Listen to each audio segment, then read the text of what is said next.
Hello, friends. Today, my topic of discussion is Heresy of Paraphrase. Heresy of Paraphrase. Heresy has the biblical implication. Heresy is a sin, is a blunder, is an offense. If you commit sin, you will go to the hell according to the religion. It is the biblical indication. Paraphrasing of any text is a kind of heresy. If you follow paraphrase or do paraphrase of any text, you are committing a mistake, a blunder, a kind of sin in the field of explanation and understanding. And in this way, your understanding and your writing and your explanation is going to the hell. The Heresy of Paraphrase is the title of the chapter 11, in the book The Well-Wrought Urn, published in 1949, a work of new criticism by American literary critic Cleanth Brooks, who coined this phrase. The heresy is believing that one can summarize the meaning of a piece of art, especially poetry. According to Brooks, poetry's meaning cannot be reduced because a true poem is an embodiment of reality, an experience rather than a mere statement about experience or abstraction from experience. It will be simpler to comprehend the statement. A text is not paraphrasable if and only if a paraphrase cannot replace the text nor communicate its basic meaning. If we are aware of the text, it cannot be paraphrased. Brooks placed more emphasis on form, harmony, tension, and irony than on statement, meaning, and content. The poet and American new critic Archibald MacLeish famously remarked that a poem should not mean but be. This suggests that if poetry are all they are all and have no meaning, they cannot be retold. However, poems can have profound meaning even when it is challenging to accurately interpret them. Brooks is against reductionist attempts to boil down a poem's meaning to a prose statement, just like how a descriptive or thematic interpretation would be disrespectful to a poem. Brooks only uses paraphrase in specific circumstances. He categorically rejects the idea that a paraphrase can represent or explain a poetry. The Well-Wrought Urn's title is taken from the fourth verse of John Donne's poem, The Canonization. Here the line is like this: "We will build in sonnets pretty rooms, as well a well-wrought urn becomes." Someone who engages in the heresy of paraphrasing can attempt to understand the lines by claiming that Donne and his lover will be remembered in poetry and praised as literary saints in the future. But a new critic would disagree and state, "But John Donne already told us that, and in a far more elegant manner. What significance does the way he informed us about it have?"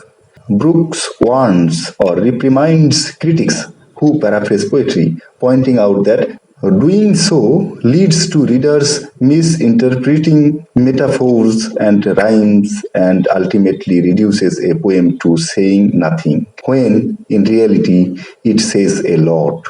The meaning of a complex phrase should depend on the meaning of each of its component parts and the arrangement of those parts. When a word's meaning in a poem changes depending on where it occurs, that means diction, this violates semantic innocence and difference. Dictionary or literal meaning is never the only criteria used to understand poetry. History, culture, and psychology are all taken into consideration. The phrase does not imply that these are adequate. When a poem is paraphrased or translated, its feel, music, tone, voice, or beauty are lost. Its vocabulary communicates something other than meaning, according to Derek Walcott, Seamus Heaney, and others. Poetry is rife with metaphors, similes, and pictures. Losing these elements while paraphrasing or translating poetry is not very exciting, even if imagery, metaphor, etc. are more relevant or obvious in poetry than in normal speech.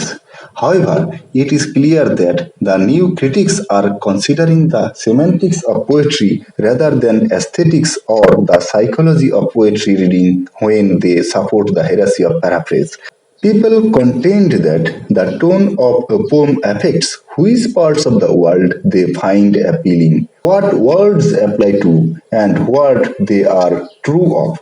This is not what tones does, no matter where a sentence occurs, whether it is translated or paraphrased. The notion it communicates is still valid. The new critics contend that eliminating a poem's structural elements inhibits correct translation or paraphrase, since doing so damages the poem's integrity of meaning, as shown by rhythm and meter.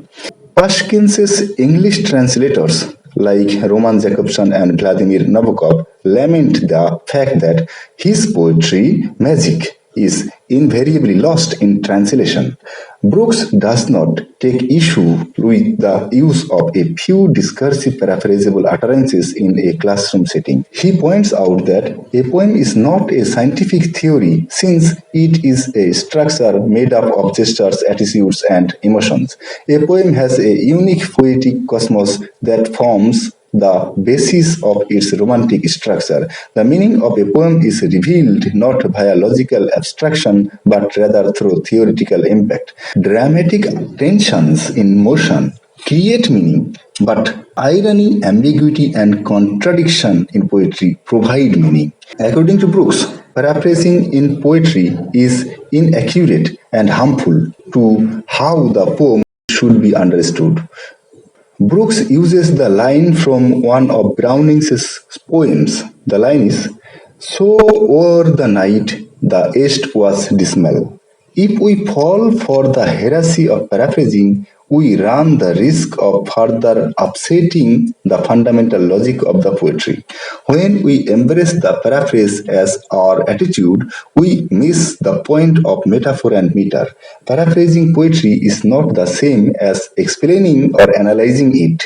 The goal is to paraphrase the ideas in your own words without analyzing or understanding the author's hidden meaning or overarching themes. Even if many of the aesthetic assumptions of the new criticism have since been questioned or rejected, the expression heresy of paraphrase is still widely used to describe reductive or utilitarian approaches to poetry. Thank you very much.